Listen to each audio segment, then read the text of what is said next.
Bismillah, Assalamualaikum warahmatullahi wabarakatuh. Alhamdulillahi rabbil alamin. Assalatu wassalamu alal mursalin. Amma ba'd. Allahumma inni as'aluka ilman nafi'an wa rizqan tayyiban wa amalan mutaqabbalan. Anak-anak kelas 8A yang dirahmati Allah Subhanahu wa taala, mudah-mudahan kalian semua yang ada di rumah dalam keadaan sehat walafiat. Pada hari ini kita kembali lagi ya bertemu untuk mempelajari pelajaran kita ilmu pengetahuan alam, dan kita sudah sampai di sistem peredaran darah manusia. Pada materi sebelumnya kita sudah mempelajari mengenai pembuluh darah pada manusia. Ada 3 pembuluh darah pada manusia, betul? Ya, teman-teman pasti bisa menyebutkannya apa saja pembuluh darah tersebut. Dan kemarin juga sudah disampaikan tugasnya, yaitu uji kompetensi 7.2. Nah, teman-teman, hari ini kita akan pelajari sistem peredaran darah lebih lanjut, yaitu sistem peredaran darah pada manusia lebih rinci lagi. Nah, teman-teman, tahukah teman-teman kalau peredaran darah kita itu dibagi menjadi 2. Ada yang tertutup, ada yang rangkap. Nah, apa sih yang tertutup itu?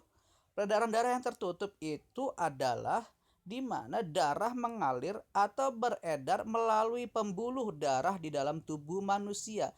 Kenapa disebut tertutup, teman-teman? Karena darah itu beredarnya atau mengalirnya melalui pembuluh sehingga dia tertutup oleh pembuluh itu sendiri.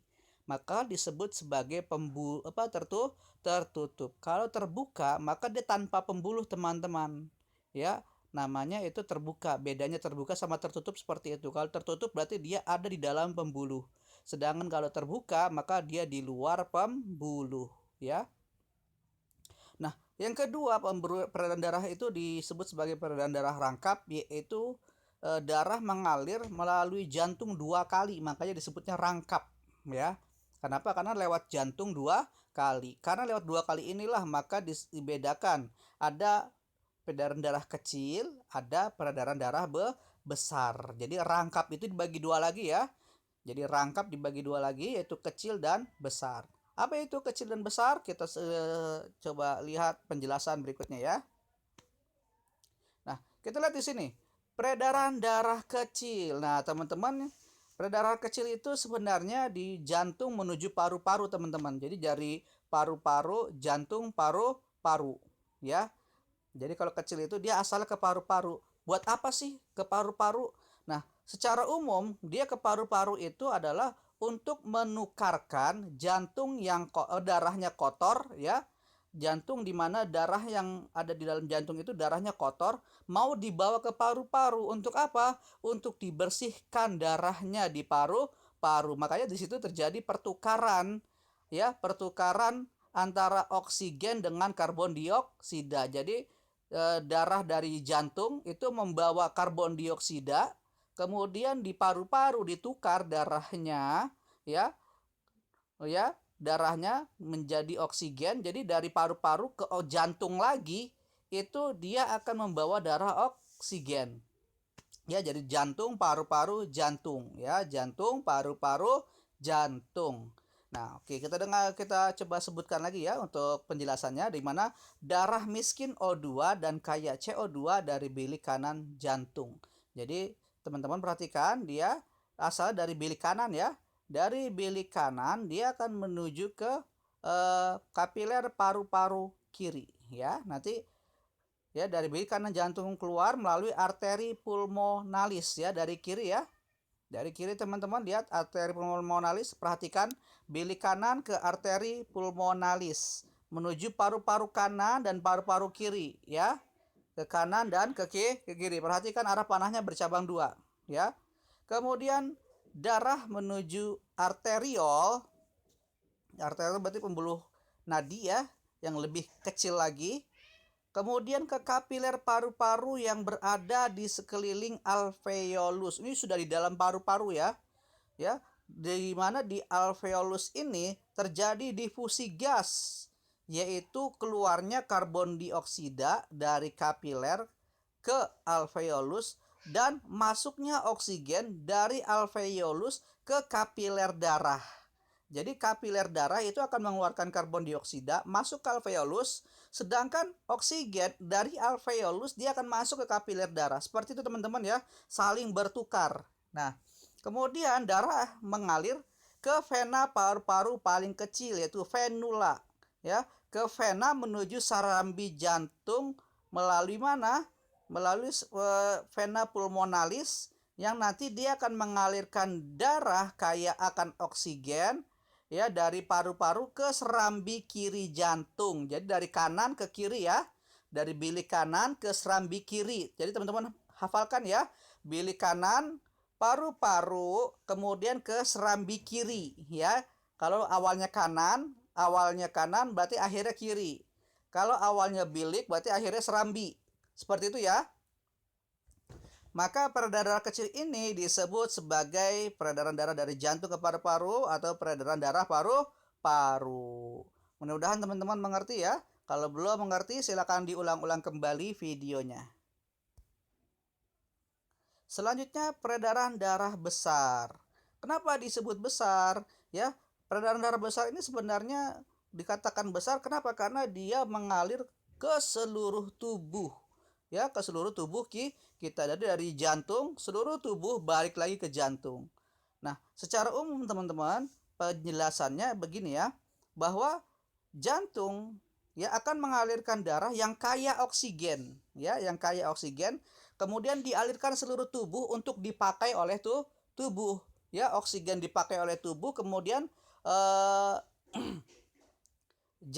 darah itu ya yang sudah tadi mengalirkan oksigen akan membawa kembali ya gas, tapi yang dibawa sekarang adalah karbon dioksida, makanya disebut darah kotor yang akan nanti dibawa oleh pembuluh darah menuju ke jantung.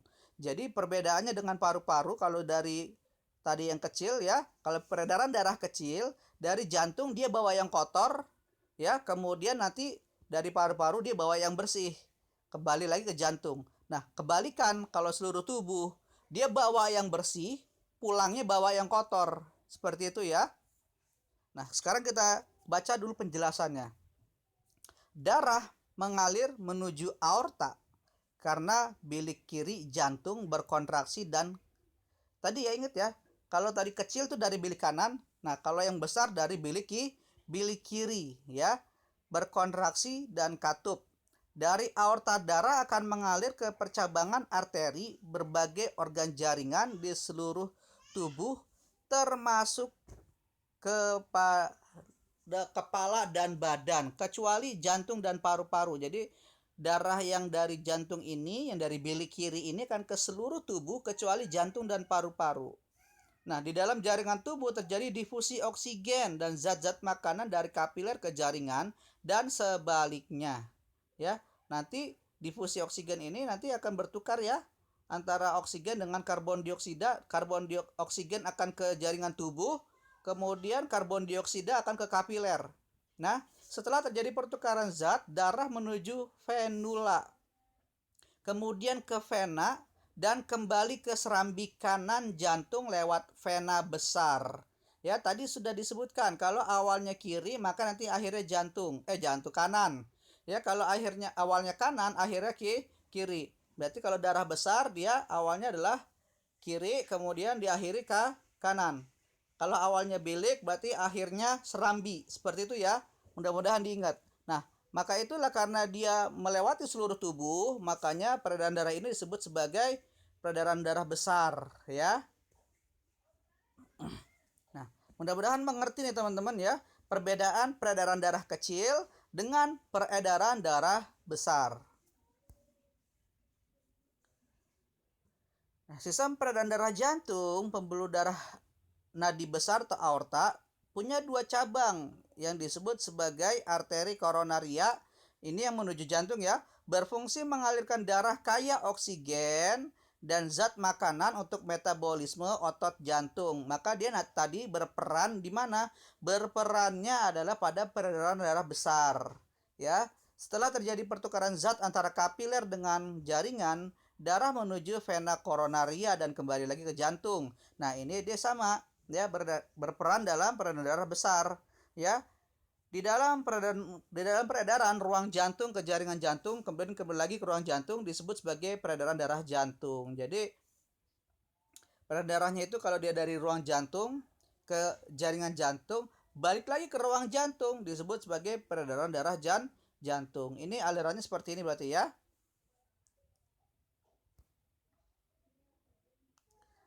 Nah, selanjutnya kita akan belajar tentang struktur dan fungsi darah. Pertama ini adalah fungsi darah terlebih dahulu. Apa fungsi darah kita? Fungsi darah itu adalah mengatur suhu tubuh, teman-teman. Bagaimana caranya mengatur suhu tubuh? Yaitu dengan cara dia berperan dalam pembakaran metabolisme kita, ya, terutama dalam mengangkut hasil sisa apa hasil metabolisme. Ya, ketika kita kedinginan maka terjadi pembakaran. Ya, pembakaran apa? Pembakaran misalnya lemak. Ya, supaya apa? Supaya tubuh kita meningkat.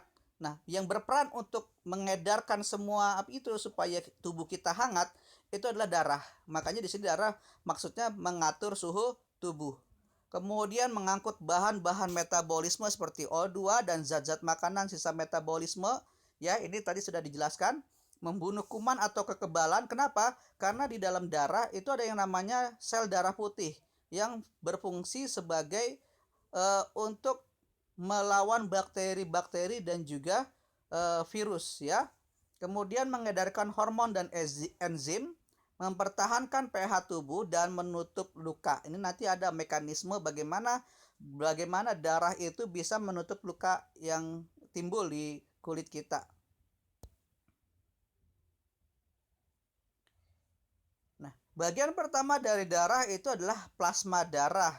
Plasma darah itu cairan berwarna kekuningan, mengandung 90% air dan zat terlarut. Fungsi plasma darah yaitu mengatur tekanan osmotik darah, membawa zat makanan ke seluruh tubuh, ya, mengangkut sisa metabolisme dari tubuh di dalam plasma darah, dan terdapat fibrinogen. Jadi dalam plasma darah itu ada namanya fibrinogen. Fibrinogen ini berperan dalam pembekuan darah dengan membentuk benang-benang fibrin. Jadi kalau teman-teman perhatikan ketika luka itu akan timbul seperti benang-benang sebetulnya ya, seperti benang-benang. Nah, ini namanya benang-benang fibrin. Kemudian juga di dalam plasma darah ada serum, yaitu cairan kuning yang telah dipisahkan dari fibrinogen. Yang inilah yang dia mengandung antibodi ya, yang fungsinya sebagai apa juga? Sebagai kekebalan tubuh. Makanya teman-teman, kalau teman-teman perhatikan, salah satu cara untuk menghindari terkena wabah COVID-19 yaitu ada orang-orang yang mereka itu sudah pernah terkena COVID-19, mereka menyumbangkan plasma darahnya, teman-teman. Kenapa? Karena di situ ada serum ya yang sudah terdapat antibodi. Jadi kalau orang yang sudah kena penyakit COVID-19, maka dia sudah punya antibodi COVID-19 sehingga plasma darahnya bisa didonorkan ya. Jadi orang yang sudah pernah kena COVID-19, plasma darahnya bisa didonorkan bagi mereka yang belum pernah terkena penyakit COVID-19. Nah, selanjutnya bagian dari darah, struktur darah adalah sel darah merah atau nama lainnya adalah eritrosit. Sel darah ini paling banyak jumlahnya ya. Kemudian setiap 1 mm kubik darah mengandung 5 sampai 6 juta eritrosit ya, 5 sampai 6 juta eritrosit. Dibentuk di sumsum tulang ya, sumsum tulang kita nih, di tulang belakang terutama ya. Berbentuk bulat pipih seperti ini, tidak berinti dan cekung di dalamnya ya, tengah-tengahnya cekung. Di kedua sisi ya, atau bikonkav namanya. Konkav artinya cekung, bi artinya dua. Berarti bikonkav, kedua sisinya cekung. Berwarna merah karena mengandung hemoglobin, yaitu pigmen merah yang mengandung zat besi. Ketika darah melewati paru-paru, oksigen terikat pada hemoglobin.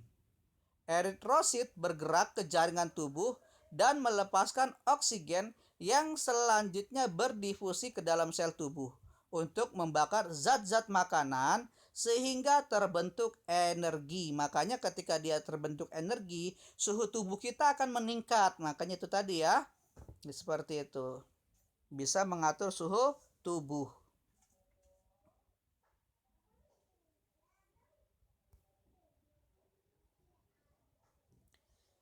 Berikutnya adalah sel darah putih. Sel darah putih itu berkisar sekitar 5.000 sampai 10.000 leukosit per milimeter kubik darah. Lebih kecil, lebih sedikit daripada sel darah putih. Tetapi tidak boleh lebih teman-teman ya. Tidak boleh lebih dan juga tidak boleh kurang. Ya. Dan akan meningkat jika terjadi infeksi. Jadi dia akan memperbanyak kalau kita mengalami infeksi. Makanya kita kadang ketika kita terkena infeksi tubuh kita demam. Kenapa? Karena di situ sedang terjadi perlawanan antara leukosit juga dengan bakteri-bakteri yang ada dalam tubuh kita sehingga tubuh kita demam. Makanya ketika infeksi kita terkena demam ya. Usia leukosit itu 12 sampai 13 hari. Setelah itu dia akan mati. Dibentuk di sumsum tulang sama limpa dan kelenjar getah bening. Ya, makanya teman-teman penting untuk menjaga kelenjar getah beningnya ya. Supaya apa? Supaya tidak terkena penyakit autoimun. Bentuk tidak tetap memiliki inti, dapat bergerak secara amuboid dan dapat menembus dinding kapiler. Maksudnya seperti amuba ya. Dia tidak berbentuk gitu gerakannya.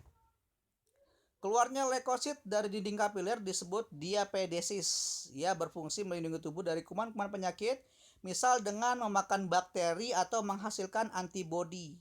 Terdapat 5 jenis leukosit, yaitu monosit, limfosit, neutrofil, eosinofil, dan basofil.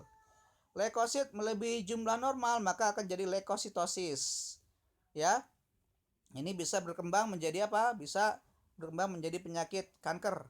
Ya, kenapa? Karena leukositnya berlebihan. Kalau leukosit berlebihan, teman-teman, itu akan mengakibatkan dia tidak hanya akan memakan kuman penyakit tapi juga memakan sel-sel yang lainnya. Leukosit kurang dari jumlah normal juga tidak boleh ya. Kita akan menjadi mudah terkena penyakit. Ini adalah bentuk dari sel darah putih sesuai dengan namanya. Ada yang namanya monosit, neutrofil, basofil, eosinofil, dan limfosit.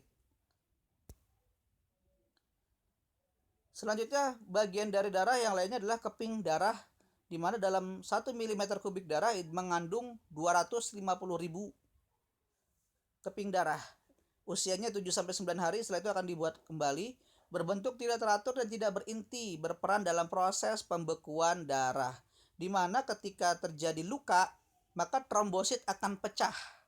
Ya, kemudian trombosit pecah, dia akan mengeluarkan enzim trombokinase atau tromboplastin, di mana dengan bantuan Ca2+ dan vitamin K akan mengubah protrombin menjadi trombin. Yang kemudian trombin ini akan mengubah atau merangsang fibrinogen supaya mengeluarkan benang-benang fibrin. Ya, dengan benang-benang fibrin inilah maka luka kita akan tertutup. Ya, ini adalah proses bagaimana pembekuan darah, proses bagaimana luka bisa tertutup. Sama ya? Nah, golongan darah. Sekarang tadi sudah bicara tentang struktur darah, fungsi darah. Sekarang kita akan masuk ke golongan darah. Penggolongan darah menurut Karl Landsteiner adalah sebagai berikut. Golongan darah A, jika sel darah merah seseorang mengandung aglutinogen A. Dan golongan darah B, jika mengandung aglutinogen B. AB jika mengandung A dan B, dan O jika dia tidak mengandung A dan B. Nah, dalam golongan darah itulah maka di situ terjadi proses yang disebut sebagai transfusi darah, teman-teman. Ya. Kenapa? Karena dengan mengetahui golongan darahnya, kita bisa mengetahui nih, kira-kira golongan darah ini bisa nggak ditransfusi ke golongan darah yang lain. Ya, maka di sini teman-teman harus tahu ya, pengolahan darah itu sangat berguna pada transfusi darah. Orang yang memberikan darahnya disebut donor dan yang menerima darah disebut resipien. Jika golongan darah donor tidak sesuai dengan golongan darah resipien, maka golongan darah resipien akan menolak darah donor dengan menggumpalkan darah. Jadi darahnya akan tergumpal, teman-teman. Makanya di sini ya, golongan darah A itu hanya bisa didonorkan oleh golongan darah A dan O. Jadi O itu dia bisa mendonorkan ke A. Golongan darah B itu hanya bisa didonorkan oleh golongan darah B dan O. Sedangkan AB dia bisa menerima semua golongan darah. Kenapa? Karena dia bisa menerima A, dia bisa menerima B, dia bisa juga menerima O. Kecuali O. O tidak bisa didonorkan dari yang lain-lain kecuali dari golongan darah O sendiri. Ya, seperti itu perbedaannya.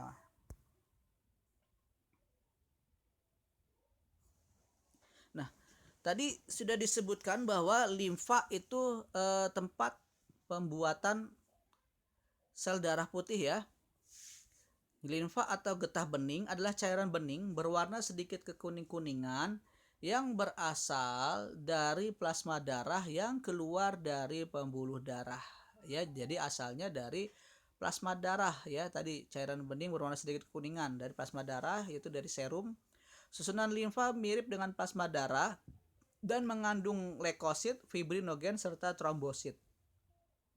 Limfa dari jaringan tubuh akan kembali ke darah melalui pembuluh limfa. Limfa masuk ke dalam pembuluh-pembuluh kecil yang ujungnya terbuka yang disebut pembuluh limfa. Jadi limfa ini ya mengandung leukosit, fibrinogen, trombosit. Berarti limfa juga berpengaruh atau ikut membantu pertama dalam proses pertahanan tubuh. Yang kedua juga dalam proses pembekuan darah dan juga penutupan luka. Ya, kenapa? Karena dia mengandung leukosit, dia mengandung fibrinogen dan trombosit. Nah, limfa ini ada dua pembuluh besar, ada limfa kanan, ada limfa kiri. Ya. Yang pertama, pembuluh limfa kanan itu mengumpulkan limfa dari jantung, dada, kepala, leher, dan lengan atas. Jadi dia mengumpulkan tuh dari plasma darah bagian tersebut. Ya, jadi dari plasma darah dikumpulkan ya menjadi cairan limfa. Ya, akhirnya masuk ke vena bawah selangka kanan. Pembuluh limfa kiri mengumpulkan limfa dari bagian bawah tubuh sebelah kiri, akhirnya masuk ke vena bawah selangka kiri. Nah, pembuluh limfa membentuk simpul atau disebut kelenjar limfa pada 4 tertentu, misalnya pada leher, pangkal paha, dan ketiak. Kelenjar limfa berfungsi sebagai tempat pertahanan terhadap kuman dan pembuatan leukosit. Jadi salah satu tempat pembuatan leukosit adalah kelenjar limfa tempatnya. Limfa, sistem pertahanan lain dilakukan oleh kura atau limpa yang terletak di sebelah kanan lambung. Ini limpa ya. Selain sebagai sistem pertahanan yaitu membunuh kuman, limfa juga berfungsi sebagai tempat pembuatan leukosit, menimbun darah, dan pembongkaran eritrosit yang rusak. Jadi kalau sel darah yang rusak itu akan nanti dibuang atau dibongkar lagi oleh limfa. Tonsil berfungsi mengumpulkan dan mengulurkan patogen yang masuk ke faring melalui makanan atau udara pernapasan. Ya, sepasang tonsil langit-langit terletak di belakang rongga mulut. Tonsil langit-langit merupakan tonsil yang paling besar dan paling sering terinfeksi yang sering disebut dengan amandel. Jadi kalau kita lihat di mulut kita nih, kita buka lebar, di ujung itu ada ya langit-langit, itu adalah tonsil, teman-teman. Jadi kalau teman-teman suka nyebutnya amandel ya. Nah, sebenarnya namanya adalah tonsil. Kelainan dan penyakit pada sistem transportasi manusia yang pertama adalah keracunan gas karbon monoksida ya. Karbon monoksida akan membentuk karboksi hemoglobin yang mengakibatkan hemoglobin tidak mampu mengikat dan mengedarkan oksigen. Hal ini dapat terjadi misalnya menghirup asap rokok atau asap kendaraan bermotor. Yang kedua, anemia merupakan kondisi kekurangan hemoglobin. Anemia terjadi karena kehilangan darah, kekurangan produk eritrosit. Eritrosit memiliki kadar hemoglobin rendah atau hemoglobin abnormal. Penderitanya akan mengalami kelelahan, tampak pucat, serat, serta pernapasan pendek. Polisitemia. Polisitemia merupakan kondisi saat eritrosit melebihi normal sehingga darah menjadi kental. Kondisi ini dapat menaikkan viskositas darah, menurunkan kecepatan aliran darah dan menyumbat kapiler. Ya, kemudian leukemia adalah kanker darah karena produksi leukosit terlalu banyak tadi ya, atau tidak normal sehingga leukosit tidak matang dan fungsi imunitas tidak optimal. Dapat mengganggu produksi eritrosit dan trombosit sehingga menyebabkan anemia atau hemofilia. Hemofilia, keadaan darah sukar membeku merupakan kelainan genetis atau warisan. Ini nanti kita pelajari di pewarisan sifat. Trombositopenia, keadaan jumlah trombosit di bawah normal disebabkan oleh pendarahan kronis melalui pembuluh darah dan kapiler. Kerusakan trombosit, kurangnya trombosit karena kelainan genetis, anemia pernisiosa, terapi obat, dan terapi radiasi. Tekanan darah tinggi atau hipertensi terjadi jika tekanan sistol darah lebih tinggi dari 150 mm higro dan tekanan diastol darah lebih tinggi dari 90 mm higro. Penderita ini mengalami otot jantung yang bekerja lebih keras yang akhirnya membesar, khususnya bilik kiri. Jadi bilik kirinya akan membesar. Kondisi ini dapat mengakibatkan gagal jantung, pendarahan otak atau stroke, dan pecahnya pembuluh darah. Tekanan darah rendah atau hipotensi terjadi jika sistol darah kurang dari 120 mmHg dan diastol kurang dari 80 mmHg. Penderita ini otot jantung bekerja lemah, akhirnya mengkerut dan mengakibatkan lemah jantung, stroke karena otot kekurangan pasokan oksigen dan tubuh lemah. Varises merupakan pelebaran vena akibat katur vena tidak berfungsi dengan baik sehingga menghambat aliran darah ke jantung. Penyebabnya adalah sering berdiri terlalu lama, obesitas, dan kehamilan. Ke-10, aterosklerosis dan arteriosklerosis. Aterosklerosis penimbunan lemah pada arteri. Arteriosklerosis masalah penimbunan zat kapur di dinding arteri. Penyakit ini menyebabkan arteri tersumbat dan akhirnya pecah.